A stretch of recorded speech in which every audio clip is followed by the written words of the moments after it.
Saya melihat bahwa ada penyalahgunaan. Yang pertama, kita melihat bahwa sekian banyak media yang telah menayangkan dan mengundang Roy Suryo, Rizwan Syahibin dan kawan-kawan. Tapi kenapa hanya podcast Abraham Samad yang dipersoalkan?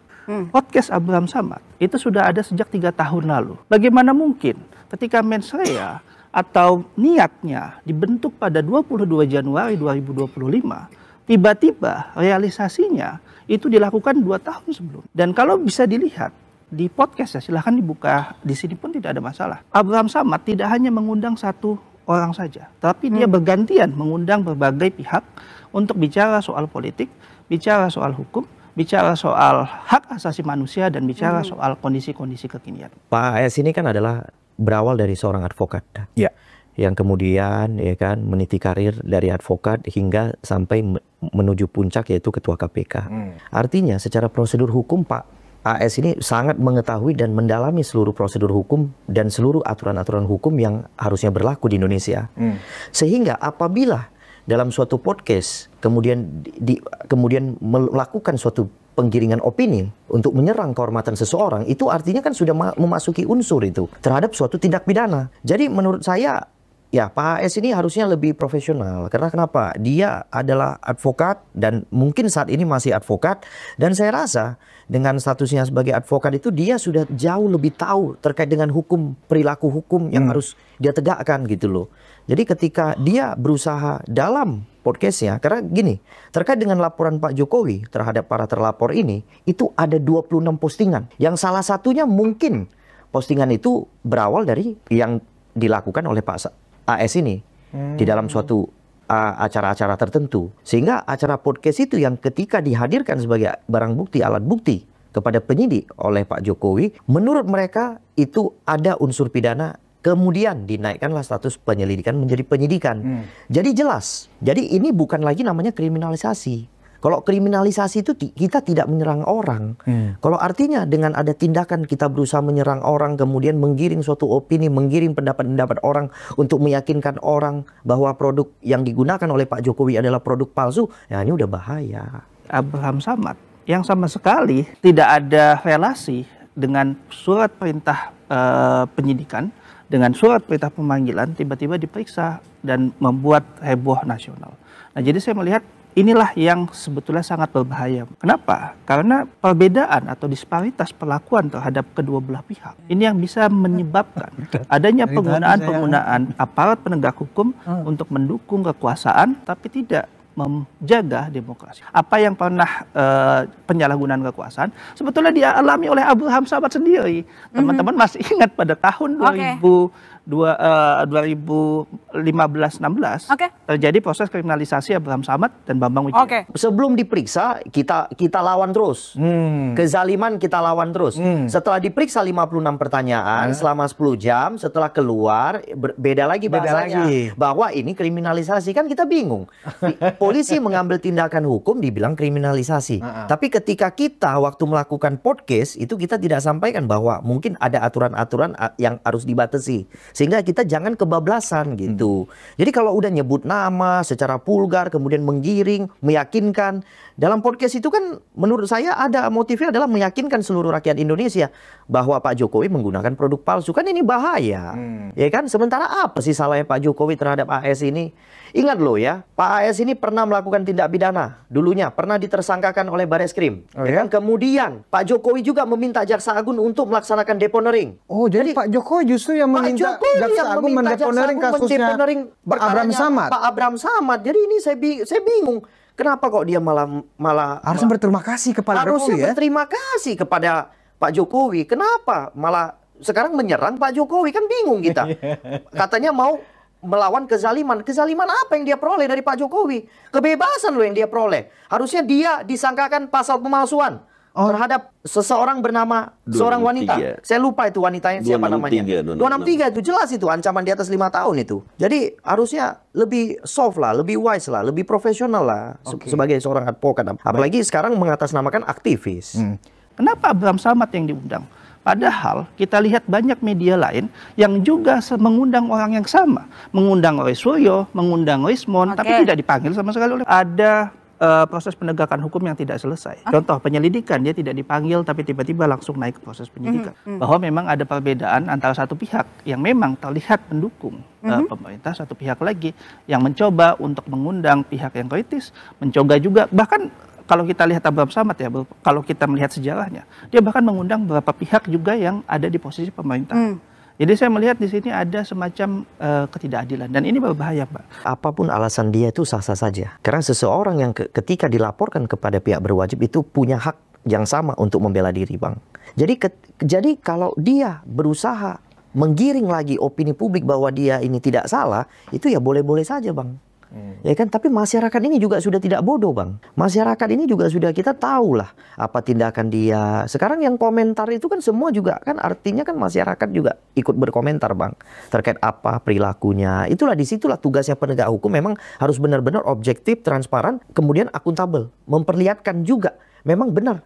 Ini dia sampai ditanya 56 pertanyaan, Bang. Bagaimana bisa dikatakan kalau tidak ada unsur tindak pidana? Kalau polisi menanya sampai 56 pertanyaan, itu biasanya di atas 20 saja kita udah agak khawatir, Bang. Karena kenapa? Dalam suatu BAP, pemeriksaan dalam penyidikan, 20, 30 itu sudah rawan. Sudah rawan untuk... Itu udah dalam gitu ya? Udah dalam. Apalagi 56. Apalagi 56. Makanya begitu sebelum masuk, waduh, sangar. Begitu keluar, diskriminalisasi. Sayur jadinya. Nah, kemudian semua pengacara juga ikut mendukung.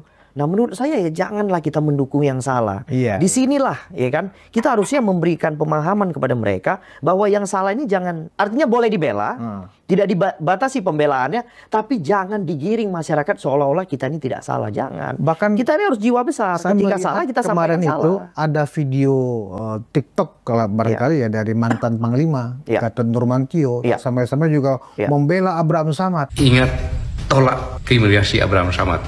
Ini bukan zamannya lagi. Ya mohon maaf, mantan Panglima itu kan orang yang pernah dicopot di last minute. Digantikan posisinya. Mungkin barisan sakit hati, Bang. Nah, ketika sakit hati juga artinya kan harus jiwa besar. Dia pernah juga diangkat sebagai Panglima, ya kan, oleh Pak Presiden. Artinya kan sudah menikmati juga posisi itu untuk berapa lama. Artinya ya dia harusnya objektif tetap. Oh, ini pernah mantan pimpinan saya dan saya harus tetap menghargai. Kan itu yang benar, Bang. Tapi ini apa? Malah diolok-olok, dijelekin juga. Ikut lagi menyampaikan bahwa sesuatu yang terjadi pada AS itu adalah kriminalisasi. Ya itu kan udah nggak benar. Jadi di sini kadang-kadang saya lihat masyarakat kita ini yang punya jabatan, mantan punya jabatan besar itu kok bisa begitu pola pikirnya. Tidak objektif, Bang, pola pikirnya, Bang. Kekanak-kanakan.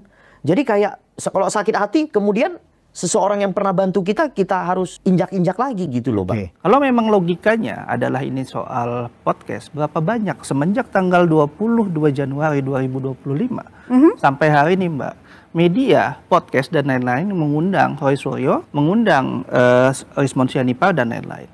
Dan ini merupakan salah satu hal yang menurut saya yang berbahaya dalam proses penegakan hukum karena ini cherry picking.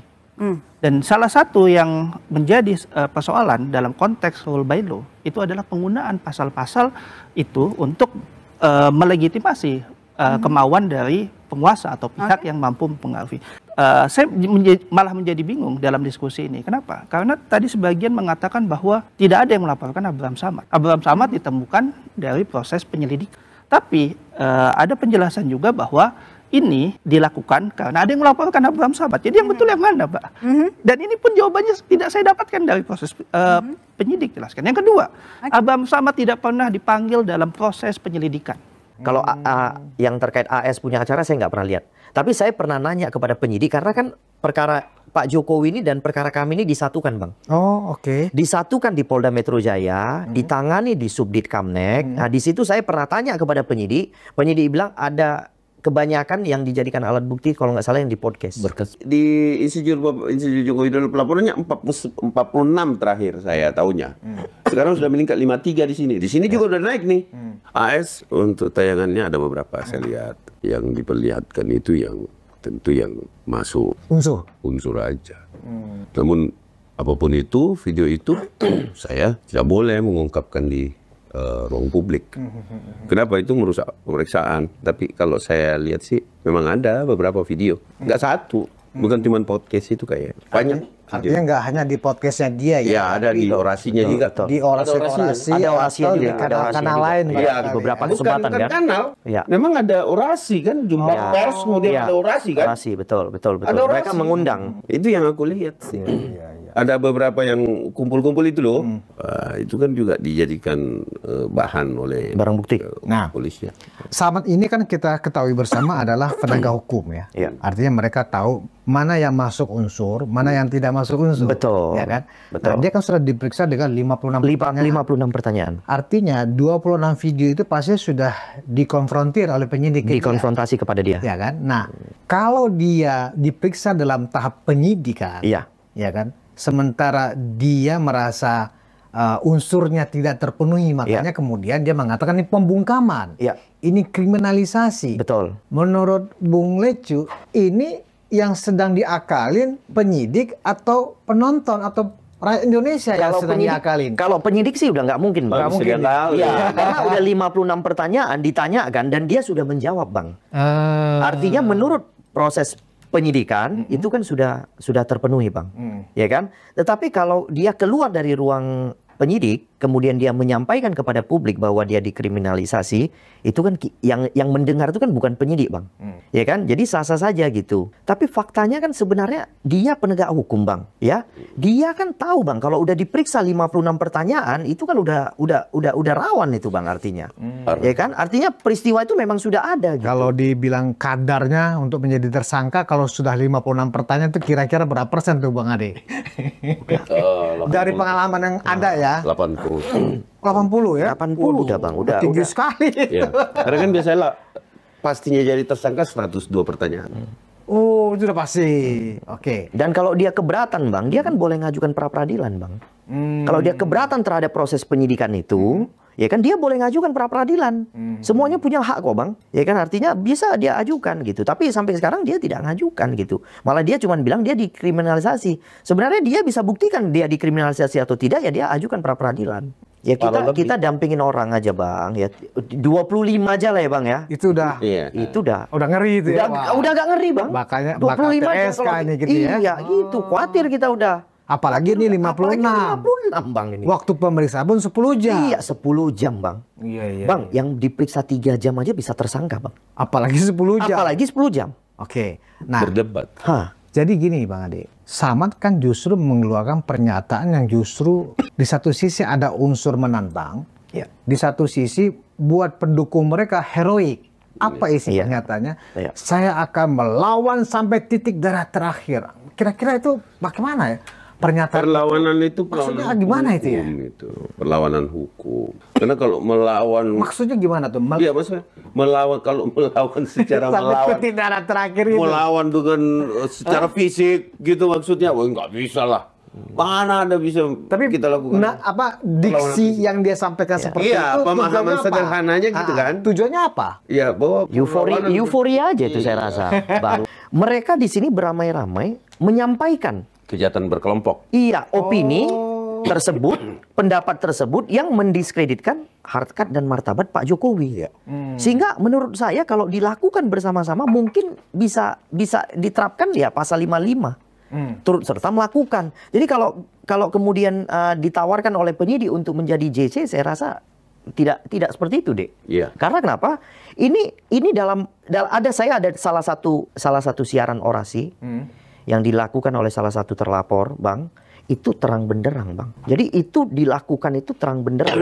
Sadar. Terang benderang itu arahnya kemana? Apakah ujaran kebencian, penghasutan, atau pencemaran nama baik? Penghasutan dan pencemaran, Bang. Nah, kenapa ini masuk pencemaran, Bang? Unsurnya terpenuhi sekali kalau saya bilang. Fitnah, bukan pencemaran lah. Bukan lagi pencemaran ya dia, udah fitnah ya. Karena begini, Bang. Terhadap UGM telah diperiksa. Terhadap teman-teman kuliah mantan dulu bersama dengan Pak Jokowi juga telah diperiksa, Bang. Oke. Kemudian Pak Jokowi punya ijazah S1 bahkan juga SMA, Bang. Telah secara sukarela diberikan kepada penyidik Polda Metro Jaya untuk di lab sekali lagi. Padahal sudah pernah di lab, Bang, dulu. Kan gitu. Sudah pernah di lab dulu, udah diserahkan. Setelah diserahkan, sudah dibuatkan berita acara penyitaan, Bang. Artinya menurut saya, keterangan saksi, kemudian alat bukti surat, kemudian keterangan ahli ini sudah terpenuhi, Bang. Sesuai hukum acara. Ya kan, jadi kalau menurut saya, ya sebaiknya, ya artinya dengan adanya pola-pola penyidikan seperti ini sudah rawan lah ini, Bang. Ini udah rawan, kita juga meminta kepada Polda Metro Jaya, ya kebetulan Kapoldanya yang baru ini ya, Bang ya. Kami meminta agar segera dilakukan panggilan kedua dan apabila tidak kooperatif segera lakukan upaya paksa, Bang. Itu jelas itu. Ini sudah karena kalau dibiarkan makin lama, Bang, ini dia melakukan perbuatannya diulang-ulang, Bang. Diulang-ulang artinya secara subjektif penyidik ketika melihat seseorang melakukan suatu tindak pidana berulang, maka berpotensi untuk dilakukan penahanan.